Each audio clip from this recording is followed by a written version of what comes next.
One of the questions I get often from folks that are either in the industry or thinking about getting in the industry is, what type of school or what kind of cosmetology school should I attend? And sometimes they're literally asking me which one to go to in a city. But I think a better answer to that is to kind of identify the different types of cosmetology schools. Especially in 2015, it's really important for you to kind of have an understanding of what you're getting into before you pick the school. And a good way for me to understand this, and I've explained this in classes, I've explained this to students, I've explained it to salon teams, is to identify the exact same way we have in regular schools. My wife is a teacher, and there are pretty much 4 different kind of schools that are out there that she could teach at. Generally, there's tons of other different things, but the 4 main ones are public, private, charter, and homeschooling, right? So let's look at a public school. Just that. It's public, it's state funded or government funded, and there's challenges in the public school system. I'm a public school kid. You probably a public school kid watching this. So guess what? It's not always enough books. It's not always enough help. The curriculum is kind of bland. They get you to the next grade, but a lot of times that's it. That it's just there to advance you to the next stage. Oftentimes it's not the best. It's probably the lower of the 4. Quite honestly, in most situations, it's kind of the lower of the 4s for schooling. The next one up is a charter school, where somebody or a group of people get together to create a school, some type of business firm, and they have an agenda. Maybe they want to do performing arts. Maybe they want to do science and math. Maybe they want to do something that's traveling abroad. But they have kind of an agenda, and that's the next step up. Those classes are smaller. It's privately owned, but they have to get funding because they don't get any state funding. So a lot of times they have challenges with monies and things like that. And those are some of the first schools to go under because they're not funded by anything that's statewide or government. The next one up is, I would say the next one up is a private school.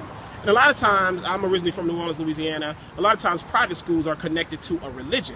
Catholic school, Mormon school, or not Mormon school, but a school that's ran by Mormons, or something that's Catholic, or Islamic, what have you. But so a lot of times religion or some type of faith, right, or belief is connected to the curriculum to that school. Those have better turnouts a lot of times. Those schools, the graduation rates are higher, but a lot of times those students go on and I'm getting to cosmetology, guys. I'm trying to explain this, and I hope it can help you in picking your cosmetology school. But a lot of times those students go on to practice the faith they've been taught. Is that right? They either go on to a Catholic school in their secondary education, or their college, or they practice Catholicism, or they become Mormon, right? So whatever they're taught, they practice that when they leave. And the next one, which is not widely done, but some of the best rates, anytime you hear somebody's in college and they're 16, a lot of times they're homeschooled. Anytime you hear somebody's a brilliant genius, a lot of times they're being homeschooled, where there's one person, either their parent or a teacher, that deals with this one student, focus, one-on-one learning. They're 16 when they graduate because they don't have to wait for the other students to get it. They can kind of flood the curriculum and cover months worth of material in weeks.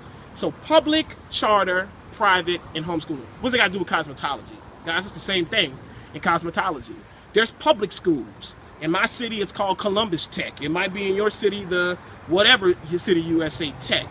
State funded, not always the best curriculum, doesn't always have all of the supplies, and quite honestly, it's one of the lowest of the skill sets. I've seen as a salon owner, the people that come out of these types of schools are some of the ones that need the most training when they come to the salon. The next one up is the charter school, which is the kind of school I went to. It was owned by a person who sometimes is in the cosmetology field, sometimes they're not. Sometimes it's just Mr. Tim who owns 123 Cosmetology School because it's a money maker. And guess what? Those are the ones that go under quick. We just had one locally in my city for whatever reason. I don't know the reason, but they're not here any longer because if they decide to go to another business venture, it doesn't work, grades are down, funding is low, those schools collapse. And I went to that school, but I guess, you know what? If I had to pick again, I wouldn't pick a charter school.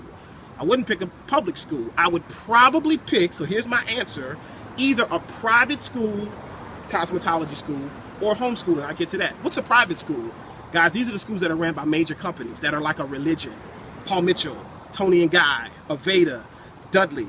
These schools are ran by companies who want you to practice the religion or the faith or the belief when you leave. They want you to become a Paul Mitchell stylist. They want you to become a Tony and Guy stylist. They want you to come in a Aveda salon. So they are focused in giving you the training because you're going to turn around and become a part of their fold.